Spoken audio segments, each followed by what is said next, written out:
Welcome to Soham classes. दोस्तों आप सभी का हिंदी मीडियम के नंबर 1 चैनल सोहम क्लासेस में बहुत बहुत स्वागत है। तो मेरे प्यारे विद्यार्थियों, आज आप पढ़ने वाले हो अपने इस वोकैबुलरी की सीरीज का पार्ट नंबर 4, यानी कि आपको मिलने वाला है आज आइटम्स और फ्रेजेस, लोकोक्तियां और मुहावरे।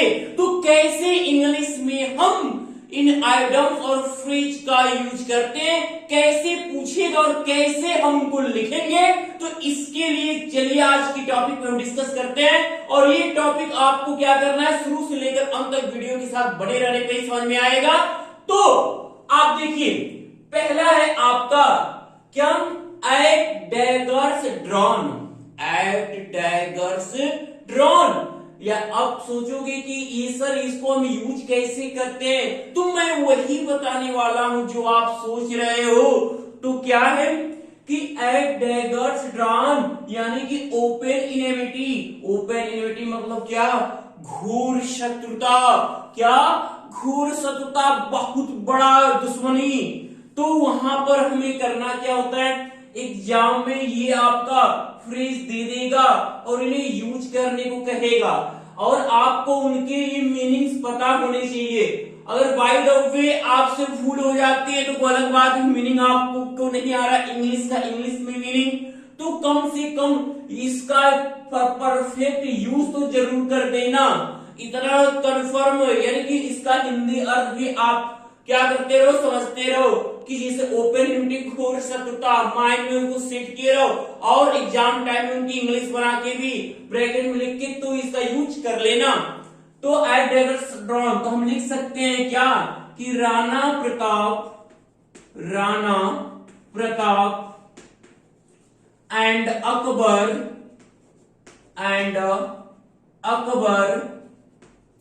वर थे।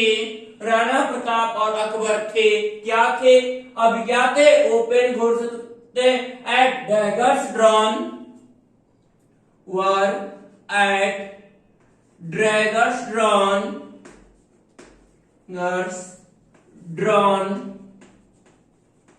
विथ ईच अदर, एक दूसरे के साथ, विथ ईच अदर। ओके, अच्छा ऐसे आपको यूज करना होता है। इनका अर्थ जानिए, उनको अपनी लैंग्वेज में अपने सेंटेंस उनका क्रिएट करिए और आप एकदम परफेक्ट बना लोगे। दूसरे की बात कर लें, दूसरा है हमारा a bed of roses. A bed of roses, ये वर्ड आप बहुत बार सुने हुए हो। अब इन जिसका हिंदी अर्थ होता है कि फूलों की सेज, और यानी कि उसका भाव क्या होता है, उसके लिए मुहावरा होता है हिंदी में, फूलों की सेज यानी कि बिल्कुल आरामदायक। तो वही है क्वाइट कंफर्टेबल यानी कि बिल्कुल आरामदायक। तो क्या आप लिख सकते हो, आप इसको अपनी भाषा में क्या कह सकते हो, अरे कह सकते हो ना, प्रधानमंत्री का जो पोजीशन होता है वो कोई फूलों की सेज नहीं है, ठीक है। तो क्या आप वहां लिख सकते हो, the position of PM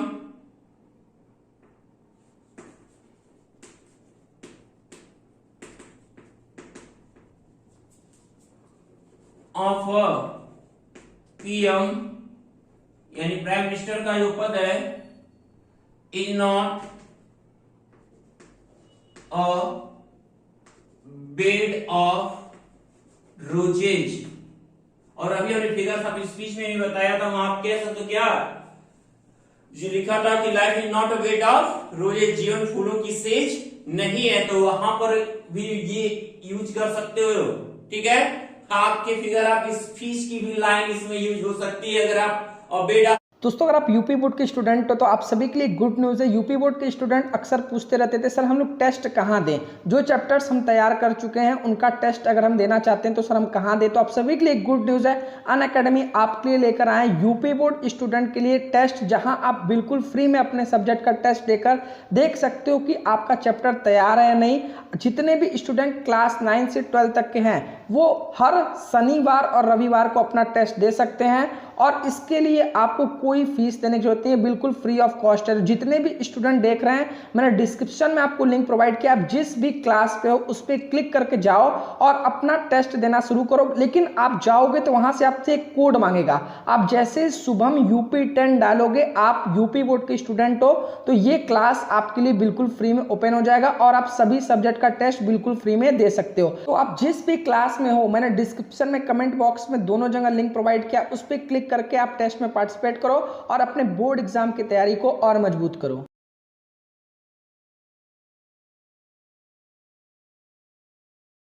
roses ये वर्ड सुने हो, आप कोई ऐसा सेंटेंस सुने हो तो जिस बस कहना का अर्थ क्या है कि कोई सेंटेंस ऐसा मीनिंगफुल सेंटेंस हमें लेना है जिनमें क्या होना चाहिए, आपका जो ये आइटम्स और ये जो फ्रेज आपके यहाँ लिखे जा रहे हैं वो उस सेंटेंस में इंक्लूड हो जाए तो आपका वो परफेक्ट माना जाएगा और आपको फुल मार्क्स उसके मिल जाएंगे।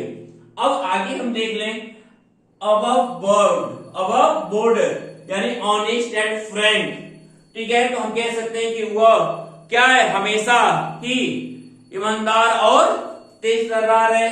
ठीक है, तो हम कह सकते हैं he is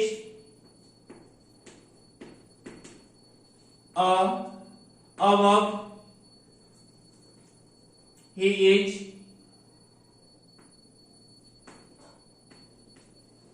and above board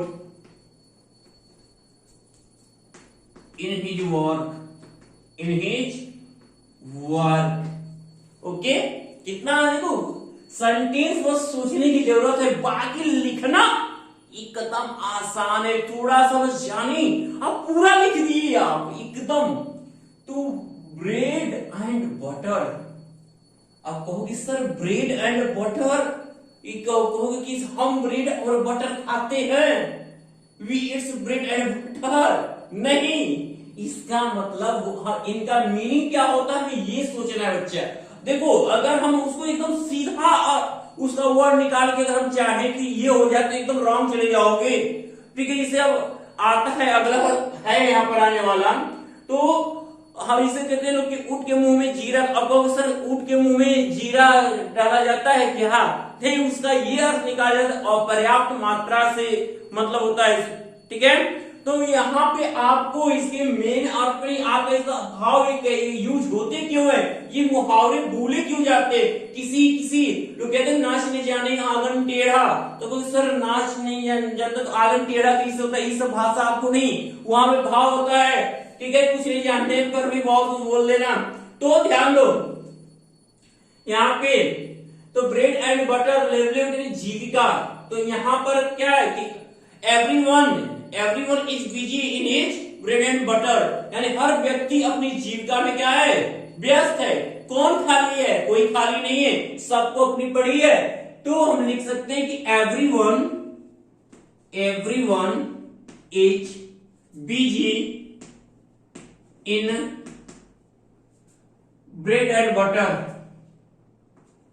in bread and butter, in bread and butter. Okay, देखो एकदम समझते रहो, नोट भी करते रहो, आज साथ में जो ना समझ में कमेंट बॉक्स में कमेंट भी करते रहिए। आपकी ये जो डेली इंग्लिश की जो क्लास चल रही है आपके लिए बहुत ही अच्छी बात है कि वैगुलरी की सीरीज अभी आपको मिलेगी। मंथली टेस्ट आने वाला है, तो मंथली टेस्ट में जो आपका वैगुलरी मैंने कहा कि बहुत इंपॉर्टेंट होगा, तो ये आप ध्यान में रख के एकदम तैयारी कर। जो बच्चे भी पहले वाला इसकी वीडियो नहीं देख पाए वो क्या करे, पिछला वीडियो भी जरूर देख ले और समझे कि कैसे इंटोनिम्स, सिनोनिम्स और वन वर्ड को हमने बताया है, और आप बिल्कुल अच्छा कर लोगे, मुझे विश्वास है अपने बच्चों पे। ध्यान दो, बाई ऑल मीन्स इसका मतलब क्या होता है, सर्टेनली, निश्चय ही। अब इसमें कोई भी एक सेंटेंस क्रिएट करो कि वह निश्चय ही परीक्षा में पास हो जाएगा, रमन निश्चय परीक्षा में पास हो जाएगा, वह निश्चय यह काम पूरा कर देगा, वह निश्चय ही यहां से चला जाएगा। अरे कोई भी एक सेंटेंस लो ना जिसमें आपका ये वर्ड इंक्लूड हो जाए, यानी शामिल हो जाए, और अगर ऐसा होता है तो बिल्कुल आप परफेक्ट सेंटेंस यूज करते हो। तो आप लिखो बाय ऑल मीन्स, सर्टेनली यानी निश्चय ही। तो हम लिखेंगे क्या, he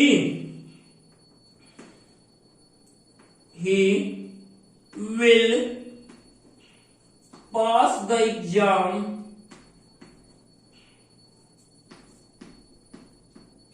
by all means।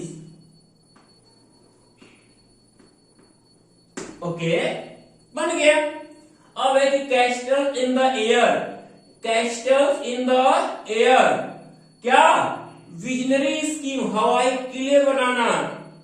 तो मैं क्या कहूंगा कि मेरे प्यारे बच्चों, आप मेहनत बस करो और मेहनत करके आगे बढ़ो।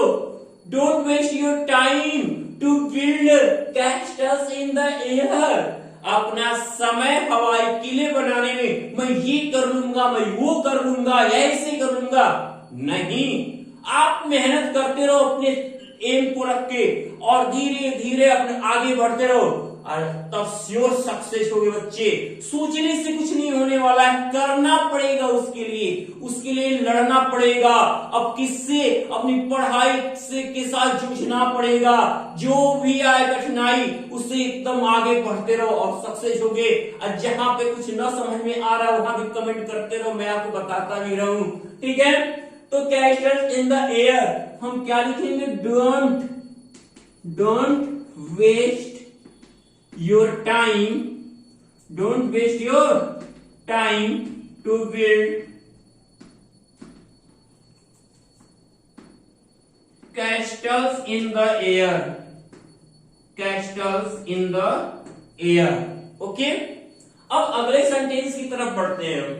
अगला सेंटेंस हमारा drop in the ocean, drop in the ocean, समुद्र में एक बूंद, यानी कहने का क्या, वेरी लेस अमाउंट, बहुत कम मात्रा है। अभी मैंने इसके जस्ट पहले मैंने एक हिंदी का मुहावरा बोला, क्या, ऊंट के मुंह में जीरा, यानी ज्यादा खाने वाले को कम भोजन, यानी ज्यादा की अपर्याप्त मात्रा इसको कह सकते हैं, बहुत कम। ड्रॉप इन द ओशन यानी कि वेरी लेस अमाउंट। तो ये हिंदी में हमने बताया कि ऊंट के मुंह में जीरा। तो आप इसका क्या यूज कर सकते हो, हमने कहा, अभी लिखा कि 10,000 रुपए क्या है, किसी एक अच्छी शादी में क्या है, वो क्या है, अपर्याप्त मात्रा है, यानी कि ऊंट के मुंह में जीरा के समान है। तो हम इसको यूज कैसे करेंगे वो देखिए। जैसे आपने हिंदी में बोला उसको क्या करो, इंग्लिश में कन्वर्ट कर लो। क्या, 10,000 रुपए यानी 10,000 rupees,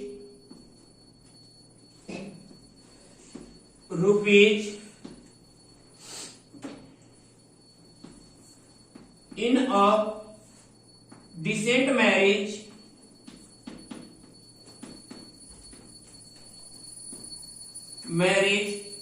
is a drop of ocean, okay. अब आपका अगले सेंटेंस की तरफ हम बढ़ते हैं, अगले फ्रेज को देखते हैं, है कि for and wide.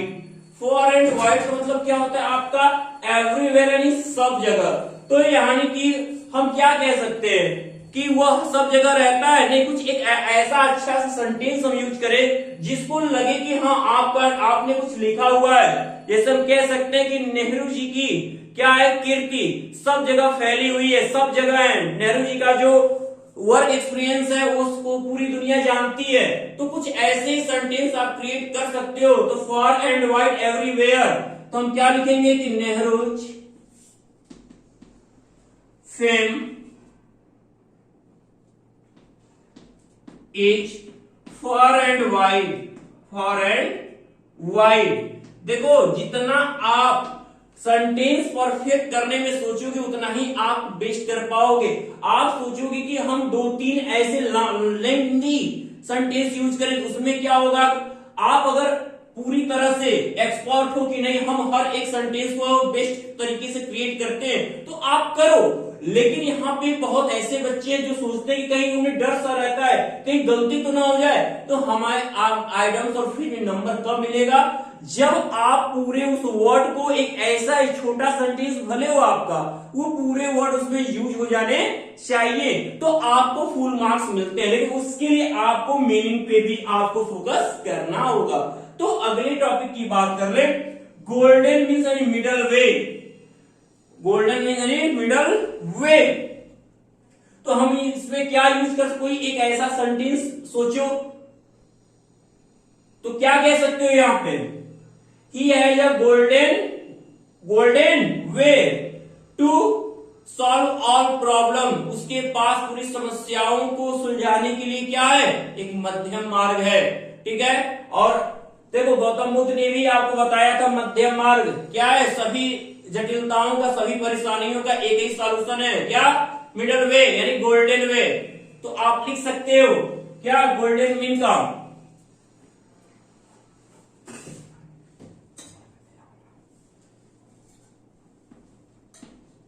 Ram has a golden way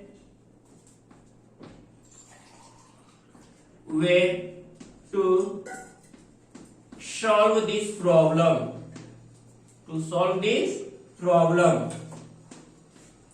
okay, next पे चलते हैं। अगला है heart and soul with all energy, यानी पूरी शक्ति के साथ। हार्ट एंड सोल मतलब यानी दिल और आत्मा दोनों से, यानी पूरी ताकत के साथ। तो ही वर्क्स डेली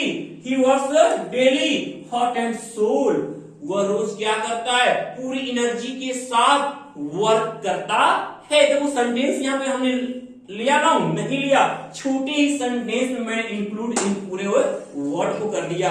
तो हम क्या लिखेंगे, हम लिखेंगे कि he works with heart and soul daily, with heart and soul daily। Okay, अब अगला आपका है नेक्स्ट कीथ एंड कीन।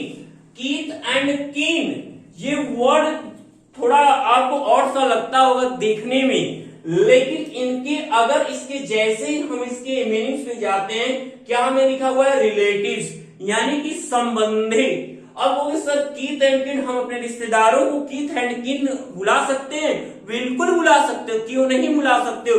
उसके लिए मुहावरा जब बना है उसके लिए, तो आप बुलाओ तो कीथ एंड किन। तो हम क्या कह सकते हैं, हम लोग क्या होता है जब प्रॉब्लम होते हैं तो हम किसके ऊपर डिपेंड करते हैं, कौन बचते हैं, हम अपने रिश्तेदारों पे ही ना भरोसा कि चलो हमारा हेल्प वो करेगा, भले वो ना करे।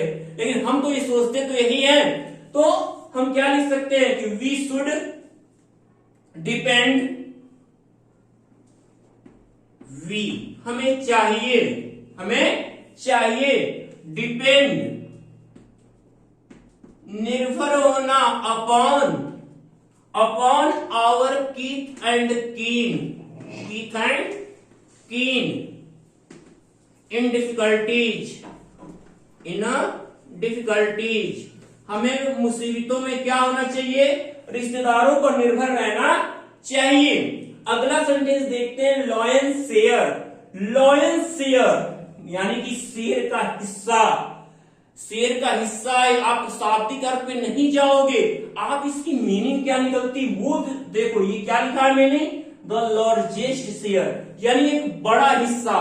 तो वह क्या है, वह अपने पिता के जायदाद में बड़ा हिस्सा पाया। या कोई नाम ले लो, आप कोई नाउन भी यूज कर लो उसके लिए प्रोनाउन की जगह। तो हम लिख सकते हैं रमन पाया क्या, लॉयंस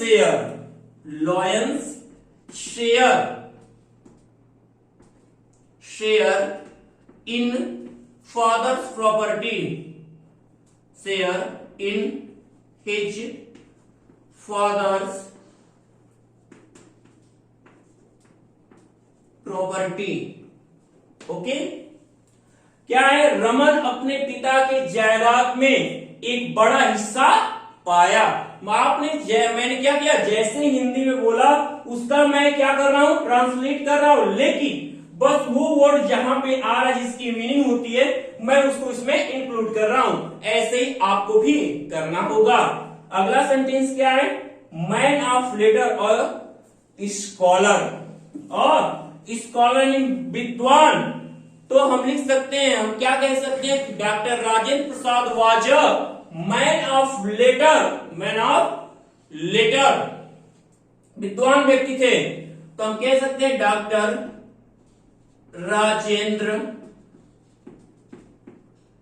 प्रसाद। चलिए एक चीज हम यहाँ पर और आपको बता देते हैं, जानने को तो जानते भी होंगे लेकिन बहुत लोग भूल जाते हैं, कोई पूछता है बताते कुछ और है। डॉक्टर राजेंद्र प्रसाद कौमा, इनका हम परिचय करा ही देते एक बार आपसे। The first president of India, the first president of free India, of free India was a man of letters, was a man of letters, man of letters। ठीक है, डॉक्टर राजेंद्र प्रसाद आजाद भारत के पहले राष्ट्रपति क्या थे? एक विद्वान व्यक्ति थे। ओके, अब अगले सेंटेंस को देखिए, नैरो स्केप, इसका मतलब क्या है? हेयर्स ब्रेथ स्केप, बाल बाल बचना, यानी इसका मतलब क्या है कि कहीं पर हम मरते मरते बच गए, तो उसका ही मतलब क्या? Narrow escape. तो कह सकते हो कि हिज डैड या his father had narrow escape, narrow escape in accident, उसके पिता क्या हुए? एक दुर्घटना में बाल बाल बच गए थे। अब आगे आते हैं, अ ब्लैक शीप, इसका मतलब क्या होता है? निकम्मा व्यक्ति। ठीक है, अ ब्लैक शीप मतलब वर्थलेस पर्सन, यूजलेस फेलो। तो निकम्मा व्यक्ति, आप पढ़े होंगे the ant and the grasshopper, जो 11th के लोग रहे होंगे। अब यूपी बोर्ड की भी बुक क्या है? चेंज हो चुकी है, तो जो पुरानी बुक थी उसमें था ये लेसन। अब वहां पे क्या है? A black sheep, worthless person, उसमें एक लाइन थी कि every family has a black sheep, हर परिवार में एक निकम्मे होते हैं। 4 कमाएंगे तो एक उड़ाने वाला होता है, 4 संस्कारी होंगे तो एक कुसंस्कारी जरूर होगा। तो वो कहानी उसमें थी जॉर्ज रैमजे और टॉम रैमजे की। तो यहाँ पर हम वो सेंटेंस यूज कर सकते हैं, चाहे कोई दूसरा सेंटेंस यूज कर सकते हैं। तो हम उसी सेंटेंस को लेते हैं, क्या? Every family has a black sheep, ठीक है। तो अब ये रहा आपका आइटम्स और फ्रेज, ये रहे उनकी मीनिंग। हम वो यूज कैसे करते हैं, आपने एक एक सेंटेंस में इसको देखा। तो मेरे प्यारे बच्चों, अब इसमें कहीं पर भी आपको कोई डाउट हो तो आप कमेंट बॉक्स में कमेंट करना ना भूलें, उसका सॉल्यूशन हम आपको जरूर देंगे। तो यदि आप आज की वीडियो आपको पसंद आई है तो इसे ज्यादा से ज्यादा लाइक और शेयर करिए। और एक बात और कि यदि अभी तक आपने सोहम क्लासेस की इस चैनल को सब्सक्राइब करना भूला हुआ है तो इन्हें सब्सक्राइब कर लें और बेल आइकन भी प्रेस जरूर कर लें। तब तक के लिए